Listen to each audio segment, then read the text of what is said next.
तो आज के इस वीडियो लेक्चर में हम डिस्कस करेंगे जो आपका माइक्रो प्रोसेसर का आज का पेपर हुआ है 5th सेम वालों का, उसके सॉल्यूशंस। ठीक है, उसमें जो ऑब्जेक्टिव क्वेश्चन आया उसके सॉल्यूशंस डिस्कस करेंगे।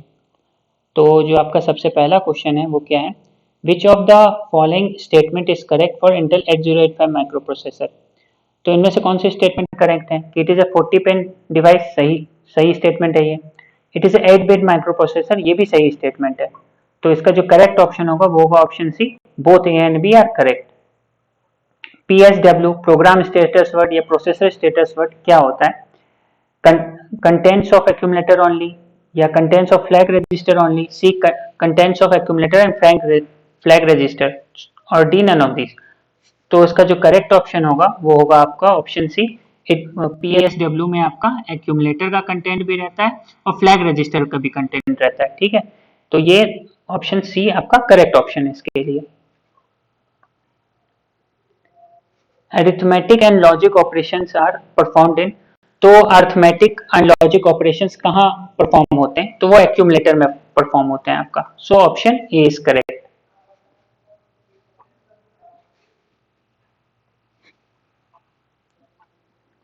Which of the following statement is correct? Instruction register is a part of control unit, ये सही स्टेटमेंट है आपका। Instruction register is not programmable, ये भी सही है। So option C is correct, both A and B. Which of the following register pair is used by program in Intel 8085 microprocessor? तो 8085 microprocessor में कौन कौन से रजिस्टर पेयर यूज होते हैं? तो आपका BCB होता है, DE होता है, HL होता है, तीनों यूज होते हैं। So option D is correct. LSB of the flag register of Intel 8085 microprocessor contain, तो LSB क्या होता है? लीस्ट सिग्निफिकेंट बिट क्या कंटेन करता है, मतलब लीस्ट सिग्निफिकेंट बिट कौन सा होता है? तो इसको हम लोग ऐसे लिखते हैं जैसे SZX ACX ACX PX PX CY। ठीक है, तो जो लीस्ट सिग्निफिकेंट बिट हो गया उसमें कौन सा आपका ये फ्लैग रजिस्टर हो गया? CY। तो S आपका हो गया साइन फ्लैग, Z0, X मतलब यहाँ कुछ नहीं होगा, AC auxiliary carry, P parity, X यहाँ फिर से कुछ नहीं, और CY आपका हो गया carry flag. So option C is correct, carry flag. तो इसको याद करने का तरीका होता है SZX ACX PX CY। तो जो सबसे लास्ट होता है आपका वो होता है LSB, जो होता है लीस्ट सिग्निफिकेंट बिट, वो कौन सा होगा आपका? Carry flag. So option C is correct.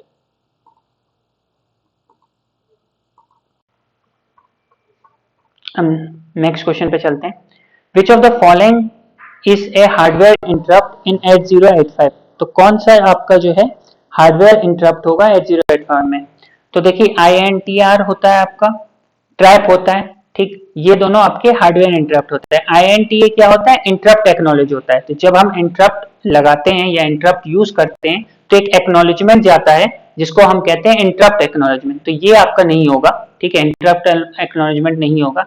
INTR आपका मास्केबल इंटरप्ट है, ट्रैप्ट आपका नॉन मास्केबल इंटरप्ट है जिसकी हाईएस्ट प्रायोरिटी होती है। सो इसका जो करेक्ट ऑप्शन होगा वो होगा ऑप्शन आपका D, both A and C. Which of the following is 8-bit register in Intel 8085 microprocessor? तो कौन सा इसमें 8 बिट रजिस्टर होता है आपका?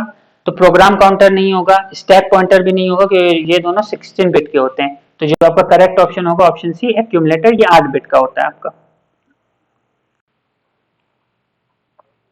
Which of the following instruction is an example of direct addressing for Intel 8085 microprocessor? ठीक, तो कौन सा जो इसमें इंस्ट्रक्शन है वो डायरेक्ट एड्रेसिंग के लिए यूज होता है?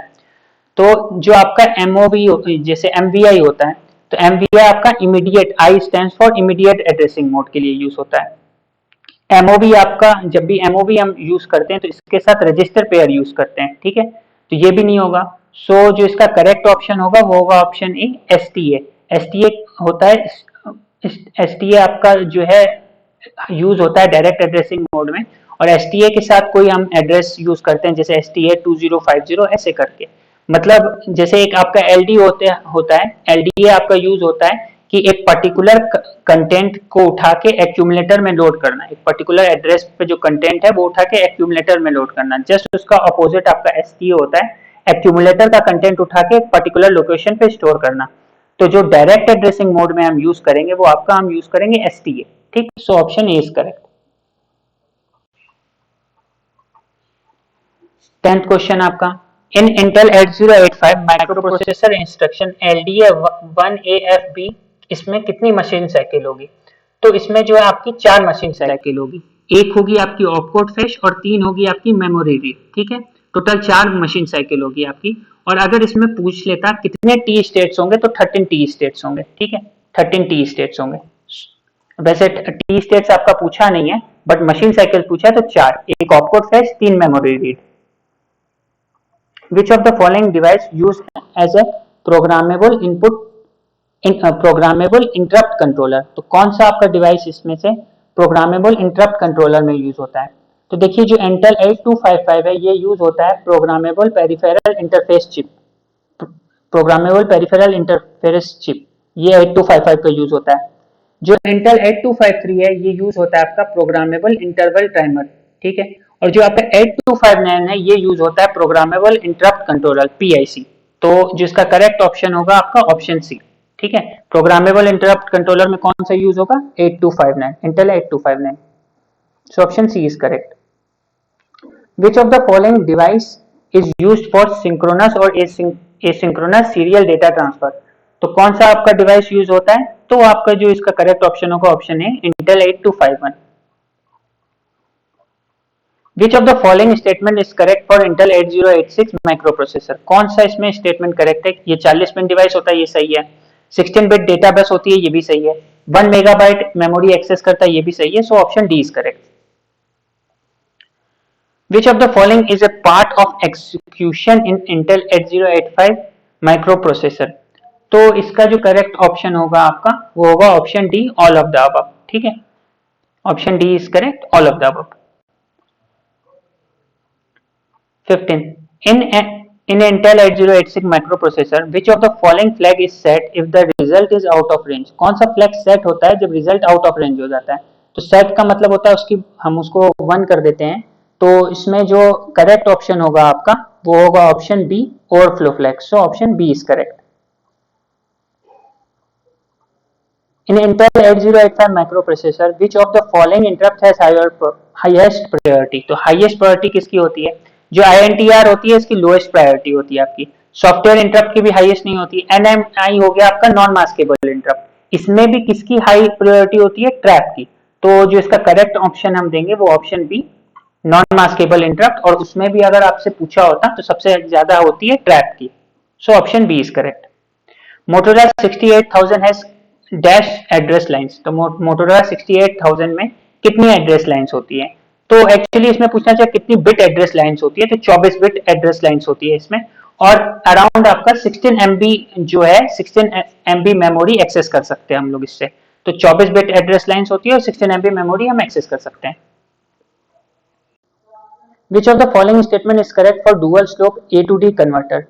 तो जो आपका कौन सा स्टेटमेंट सही है इसमें dual slope A to D converter के लिए कि इसकी हाई एक्यूरेसी होती है, ये स्लो डिवाइस होता है, both A and B. So both A and B are correct कि हाई एक्यूरेसी होती है और स्लो टाइप डिवाइस होता है। सो इसकी प्रोसेसिंग स्लो होती है।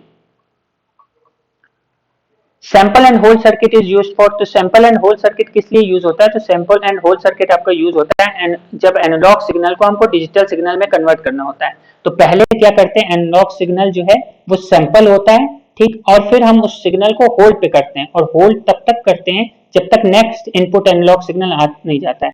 ये काफी शॉर्ट में मैंने बता दिया, बट इसका जो करेक्ट ऑप्शन होगा आपका option E, analog signal is converted into digital signal, तभी हम सैंपल एंड होल्ड सर्किट का यूज करते हैं। So option A is correct. In IC 555 timer output is taken as, तो IC 555 टाइमर में आउटपुट किस पिन पे लिया जाता है? तो देखिए पिन 2 होती है ट्रिगर की, पिन 4 होता है रीसेट की, पिन 8 होती है आपकी VCC की, तो जो बचा आपका पिन 3 पे हम लेते हैं output. So option A is correct. तो ये आपके ऑब्जेक्टिव क्वेश्चंस डिस्कस हो गए, और जैसे जैसे आपके पेपर होते जाएंगे आपके सॉल्यूशंस हम अपलोड करते रहेंगे। और आपको अगर ये वीडियो पसंद आ रहे हैं तो लाइक, शेयर और सब्सक्राइब करें हमारे चैनल को।